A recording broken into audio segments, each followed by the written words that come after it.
안녕하십니까 여러분. 오늘은 어제에 이어서 역대상 1장부터 6장까지 읽겠습니다.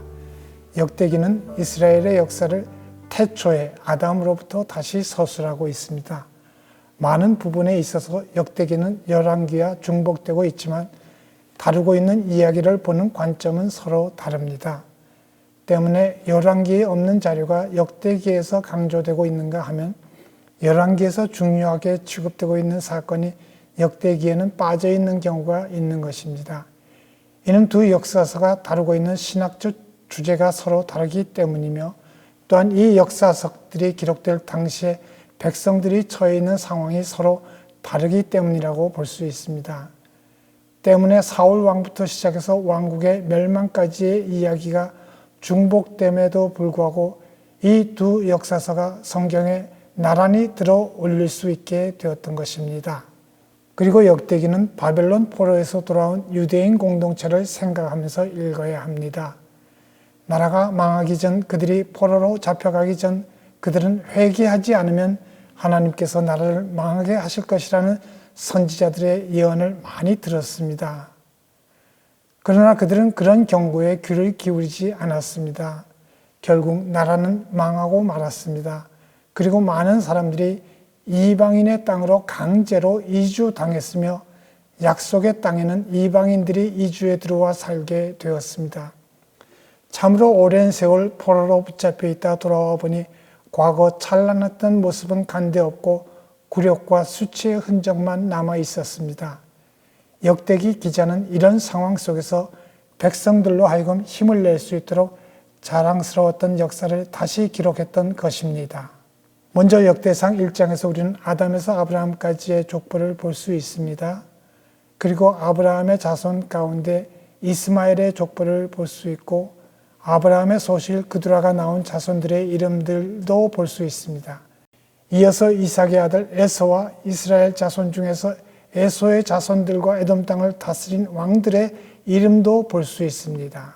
다음으로 역대상 2장에서 우리는 먼저 이스라엘의 12아들의 이름을 볼 수 있고 이어서 특히 유다의 자손이 기록되어 있는 것을 보면서 메시아가 유다 지파의 후손 가운데 탄생하실 것이라는 사실을 암묵적으로 가리키고 있는 것을 알 수 있습니다. 여기서 이새의 후손이 언급되었는데 다윗이 그의 7번째 아들로 등장하고 있습니다. 참고로 사무엘상 16장 10절 11절 말씀을 보면 다윗은 이새의 8번째 막내 아들로 기록되어 있는 것을 볼 수 있습니다. 하여간 다윗은 막내 아들이었지만 왕이 되었습니다. 장자를 강조하는 이스라엘의 역사 가운데 매우 특이한 일이 아닐 수 없었습니다. 이처럼 하나님께서 택하시는 일꾼은 사회적인 통념이나 관례를 초월하는 경우가 종종 있습니다. 이어지는 역대상 4장에서 우리는 다윗 가문의 족보에서 유다의 지파의 족보로 초점이 다시 옮겨가는 것을 볼 수 있습니다. 특히 여기서 우리가 주목할 것은 야베스라는 인물이요 그의 기도입니다. 그가 어떻게 그 형제들보다 존귀한 자가 되었는지 알 수는 없지만 다만 그가 경건하게 기도하는 인물이었다는 사실은 분명히 알 수 있습니다. 그는 살아계신 하나님을 믿는 사람이었고 그는 또한 복 주시는 하나님을 믿는 사람이었습니다. 아울러 그는 도우시는 하나님을 믿는 사람이었기 까닭에 기도할 수 있었던 것입니다.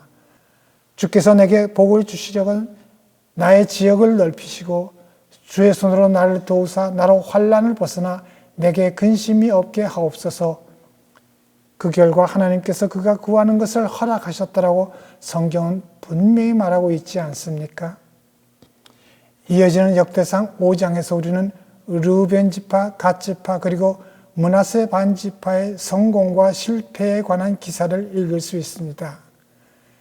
그들이 하나님께 기도하고 그 도우심을 구했을 때 큰 승리를 경험할 수 있었지만 하나님을 배신하고 우상 숭배에 빠지자 하나님께서는 아수르 왕을 통해서 그들을 엄하게 벌하셨습니다.